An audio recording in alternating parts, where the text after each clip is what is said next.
mayong aga, mayong hapon, mayong gabi kung sa diin ka man nga parte sang kalibutan subong. Nagapasalamat kita sa Dios nga nakapakigupod naman kita sa isa kag isa to this online worship experience. Ang aton sentro sang pamalandungan sa siningation nanungod sa mga hitabo pagkatapos nga nabanhaw si Kristo Jesus gikan sa mga minatay. Our scripture text for this morning is found in Luke chapter 24 verses 13 to 35. It's the story of Jesus traveling with two disciples on the road to Emmaus. Now in our scripture text, we see here that these two disciples were going away from Jerusalem. They were going to Emmaus. And along that road, they were joined by the Lord Jesus Christ. This is one of the post-resurrection stories that we can see in the Gospels. And Luke particularly recorded this story. Now, what we will learn today are lessons from these two disciples. What lessons have they learned when they traveled the road together with the Lord Jesus Christ? Sa subong nga tion, hindi kita maayo ka biyahe, hindi kita maayo ka pagpanglakaton sa sagwa sa mga balay naton, kag hindi kita makadali-dali lakat kung wala ikaw quarantine pass, mangod nga ara kita sa enhanced community quarantine. Pero sa sini nga aga, sa sini nga tion, luyag na kon nga mag-imagine kita sa pagpanglakaton sa aton kabuhi, ibutang naton sa aton mga paminsaron ang ina nga spiritual journey. And along that road with the Lord Jesus Christ, what can we learn? Luyag kong magadala sa inyo sang apat ka punto sa sini nga pagpamalandong. It comes from the word road. R-O-A-D. That would be the outline of our message. So first and foremost, in the road with the Lord Jesus Christ, we will have what? Letter R. We will have reassurance. Reassurance. With the Lord Jesus Christ by our side, we will be reassured time and time again that God is there for us. Kung balikan naton ang aton nga teksto sa sining nga pagpamalandong, the situation was this for the two disciples. Jesus is dead, and they were going away from Jerusalem. The Messiah whom they were waiting for a very, very long time is now dead. They were downcast. Amo na ang ginsulat dira sa balaan niya kasulatan. They were hopeless. Kung sa aton pang psychology subong, we can say they were depressed. Nagapanglakaton sila samtang sunset, nagatunod na ang adlaw. Amo na ang maubrasang depresyon sa imo mga kauturan. Biskan upod mo, hindi mo na makilala. They were depressed, they were hopeless, they were downcast. Just like the situation of some of us during this pandemic caused by COVID-19. Now, these two disciples, they were not part of the 12 disciples who were in the core group of the Lord Jesus Christ. But Luke included their story because they were probably part of the 72 or the 120. Now, it was recorded that they were told by the women that Jesus has risen from the dead, but still, they would not believe it. So, hindi ni sila grupo sang 12, kundi ay hanari sila sa grupo sang 72 o kung sa grupo sang 120. That's how many disciples have the Lord Jesus Christ had. Now, ginhambalan sila sa mga kababayan pero hindi sila magpati. Now, what they said in Luke 24:21, rin natin makita ang ila balatsagon, rin natin makita ang ila nga perspektibo. It says, they had hoped that Jesus would redeem Israel, but their hopes had been shattered. But silingon lain ang ila nga pagpati nanungod sang pagluwas sang Messiah sa Israel. We get the impression that these men were discouraged. These men were disappointed because God did not do what they wanted Him to do. They saw the glory of the kingdom, but they failed to understand the suffering of the Lord Jesus Christ. Lain ang ila paglantaw. It was a political salvation that they had been waiting for. They were close to the Lord Jesus Christ, pero hindi nila nahangpan sang tulid ang misyon ni Ginoong Jesus. And that is the reason why they were downcast, they were depressed, they were hopeless. And sometimes, my friends, we are like these two disciples. We lose our faith. We lose our hope.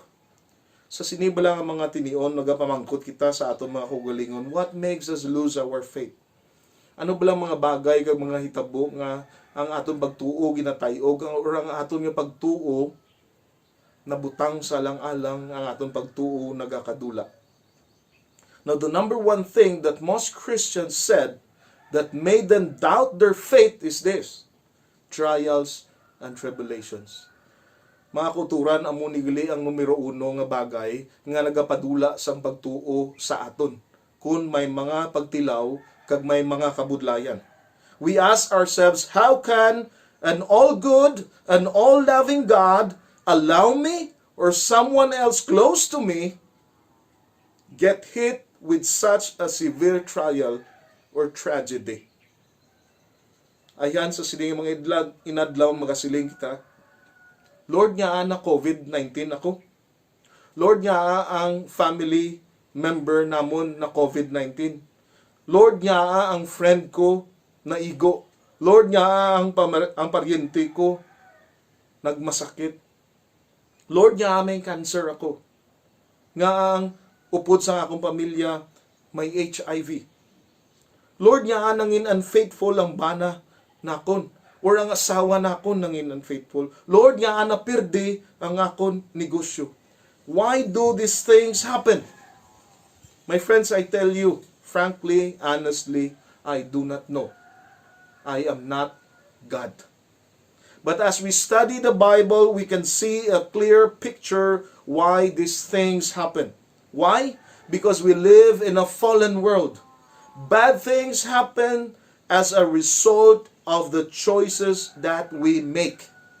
All of us have been created by God with the freedom to choose. And every day, we choose to disobey the will of God. And when we disobey the will of God, surely, as the Bible would tell us, bad things will happen to us. Now you may ask yourselves, why do you have cancer? It must be because of your lifestyle. You cannot blame God. Why do you have cancer? It's in the atmosphere. Somebody is smoking. We have so much carbon in our atmosphere, in the air. Why did your husband leave you? It must be the bad choice of your husband and not your own mistake, or it could have been your own mistake also. Why did you lose money? Bad investment. Or somebody scammed you. Murder. Somebody evil pulled the trigger. Somebody who disobeyed the will of God, ginbuno ikaw o kung ginbuno ang imo nga pinalangga. COVID. Somebody was irresponsible. And it spread all over the world. My friends, as long as we have the freedom of choice in this world, I tell you, evil things will happen. But let us also remember that because of our freedom to choose, we also have good things in our lives. Grabe ang gindala sang sini nga pagpili sa aton, may kahilwayan kita sa pagpili. Kag bangod sina halin sa garden sang Eden, we chose to disobey God. Probably, as one author by the name of Rabbi Harold Kushner suggested, the question should not be, why do bad things happen to good people? Perhaps the question should be, what should people do when bad things happen to them? Ang isa pagidya ka-author nagsiling, what should good people do when something evil happens to them? Now, good people, Christians, will continue to have faith in God. Christians will continue to have faith in God. I tell you, my friends, in this age of the pandemic, let us continue to hold on with our faith in the Lord Jesus Christ. Number 2, in the road with Jesus, we will have letter O. We will have open eyes. Open eyes. Now with Jesus Christ as our traveling companion, we will see things that we have not seen previously. Kung upod naton si Kristo Jesus sa aton kabuhi kag sa pagmalakaton naton espirituhan nun, madamo kita nga mga bagay nga makit-an nga wala naton nakit-an sang una. Probably just like we are going to in a tour. Many times we have traveled the same route, the same road, but we may not have seen some things or probably saw it pero wala meaning sa aton. But then somebody, a guide or a friend who knows something about the route or the road or the historical monuments or buildings around it, explain to us these things, then and only then we understand what we have seen. And there is a new meaning in our minds and in our hearts when we pass by that road again. Now in our text, the eyes of the two disciples were opened when Jesus broke bread with them. Nagabri ang ilang mga kalimutaw, nagabri ang ilang mga paminsaron, sang nagupod sila kaon kay Kristo Jesus kag si Jesus ang nagbuka sang tinapay, ang nagutod sang tinapay, and now they recognize the Lord Jesus Christ. Diri naton makit-an, they were not part of the 12. Ang sa Last Supper, abi naton amula na ang tion. No. There are many suppers or lunches or breakfasts that Jesus must have broken bread with many disciples. And that is the reason why they have recognized the Lord. This is the same with us, my friends. We need the Holy Spirit to open our eyes and see the world through different eyes. Kinanglanon naton ng balaan nga Espiritu nga magabulig sa aton, nga mag-abring aton mga paminsaron, kag makita naton ang kalibutan sa lain naman nga pamaagi.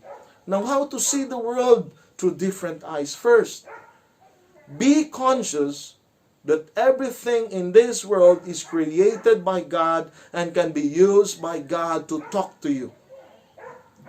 Sa ginatudlo ko nga ini nga principle sa akon nga mga estudyante sa Bible School sa College of Theology, ang sabat nila sa akon, biskan diin lang gid sir.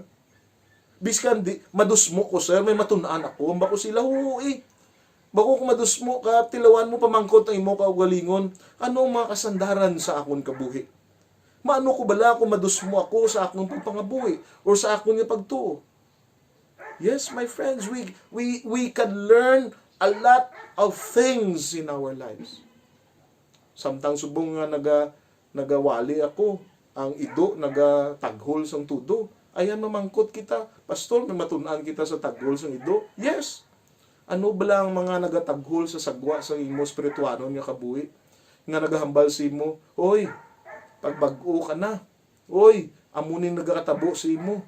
Ginataghol ikaw sang nagakalatabo sa imo palibot. Now, I am personally happy that a lot of people are now meditating and doing reflection because of the quarantine. But that should not be. That should be a way of life for us, not just because we are in quarantine now. Reflections can only come to you if you are always conscious of God.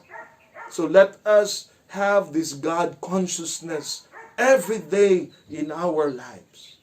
Second, what would Jesus do? We should always ask ourselves, WWJD.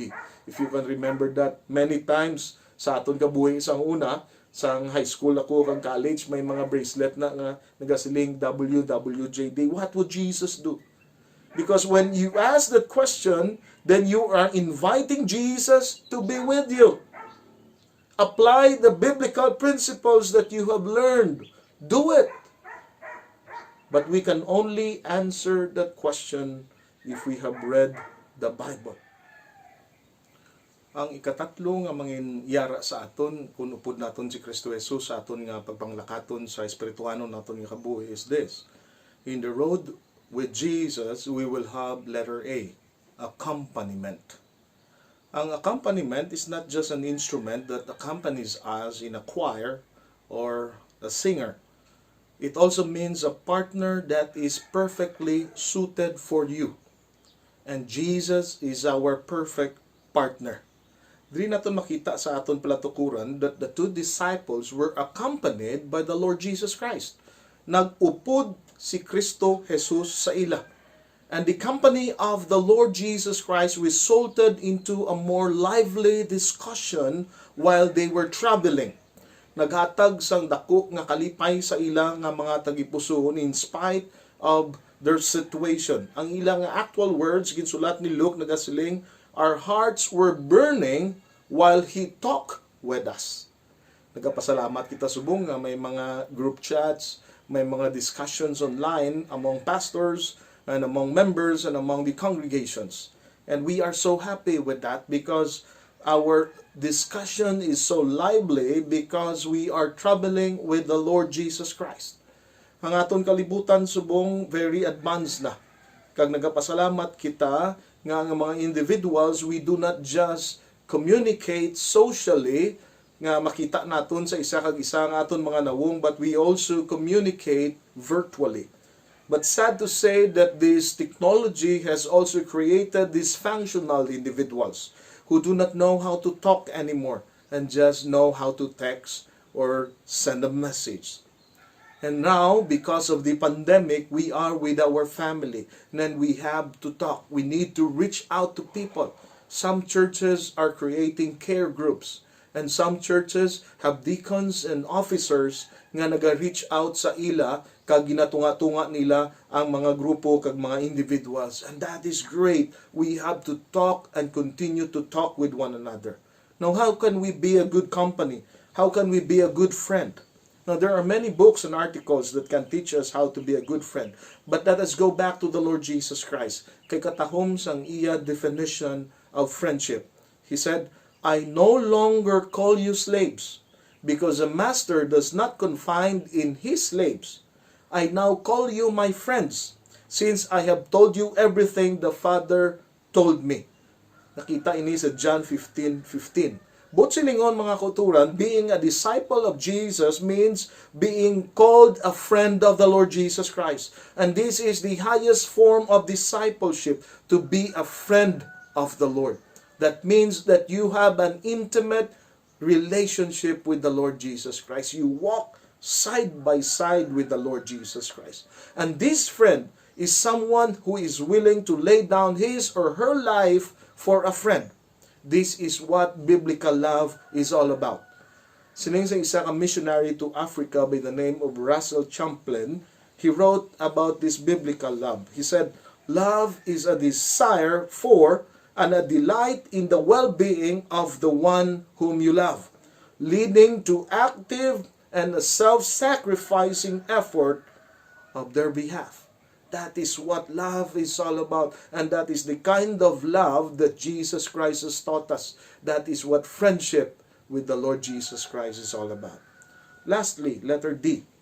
In the road with Jesus, we will have discovery of truths. In our text, dra natin makita that the two disciples were having a discussion. And Jesus joined their discussion. Jesus made them discover many truths starting from Genesis up to the present time. Now imagine mo ang isa ka 7-mile trip with the Lord Jesus Christ. More or less, it was about 2 to 3 hours of casual walking. They spent many hours talking to the Lord Jesus Christ. And I was privileged, together with my wife and my first group, sang 2018, we were privileged to visit the excavation site of the Emmaus Road, because our guide was part of the crew which excavated sang sina nga portion of Israel. The road is not used as a transportation road anymore. But you can see that that is a long and winding road towards Emmaus. And they had great conversation in that road. Now, how about us? Christians need to fellowship with one another and discuss what is in the Bible, discuss what is happening around us. We need to get together and learn from one another. And right now, we thank God for technology. We have Zoom devotionals, we have group chats, we have discussions, and so on and so forth. You know what? The best evidence that we have understood the Bible and that we have met the Lord Jesus Christ is for us to be excited. For us to be excited of the truths that we have learned in the Bible. We are excited to share what our thoughts are. We are excited to share our reflections. You know what happened to these two disciples? They immediately left Emmaus and returned to Jerusalem to tell the believers that they have met the Lord Jesus Christ. Wow! And when they arrived, the apostles and the others who were there, they told them about what happened. And then all of a sudden, Jesus had appeared to them alive and had appeared to Peter. My friends, what a difference it would make in our church services, if everybody who comes together comes to tell about their experiences with the living Lord. If our services are dead, it is probably because we are not really walking with and listening to the living Savior. My friends, if we love the Lord Jesus Christ, we need to love reading the Bible. Not just reading for the sake of reading, but loving every minute of our reading the Bible. It is like reading a love letter. You read it many times over and over again, and you feel the love of the person writing it. My friends, if we love Jesus, we need to pray and talk to the Lord Jesus Christ. We really need to spend the quiet time with the Lord Jesus Christ. In Luke 24:19, Jesus asked sa sininga duwa ka disipulo, ano ba lang inyong inaistoryahan? What things? Kabalo siya that he had been at the heart of that discussion. But Jesus was waiting for them to talk about these things that has happened. And Jesus Christ is waiting for us, just like what He waited when He asked these two disciples. Ang ila conversation, wala na utod. Kaginhagad pagid nila si Jesus Christ sa ila balay. Di naton makita nga si Jesus, may mga disciples sa Galilee, may disciples sa Samaria, may disciples sa Samaria, kag may ara man gali disciples diri sa Emmaus. And they were kind-hearted people. Kay ginhagad nila ang isa ka stranger nga manyapon sa ila balay. And Jesus, that is where their eyes were opened. Now what happened to them after that? They immediately went back to Jerusalem. As I said earlier, very excited. Now, let me just put it in context. Ang 7 miles, that's 11.2 kilometers. That means, if you just run 10 minutes per kilometer, it is more or less more than 1 hour. But they did it. They were so excited. They did it. And that should be the same with all of us, my friends. That should be our excitement in sharing that Jesus is alive. That Jesus is alive. My friends, in the road with the Lord Jesus Christ, we will have these 4 things with us. Letter R, we will have reassurance. Letter O, we will have open eyes. Letter A, we will have accompaniment. And letter D, we have discovery of truths. May God bless us all, and let the story of the Emmaus traveling of the Lord Jesus Christ from Jerusalem in that road be an inspiration for all of us in this time of pandemic. May God bless us all. Amen.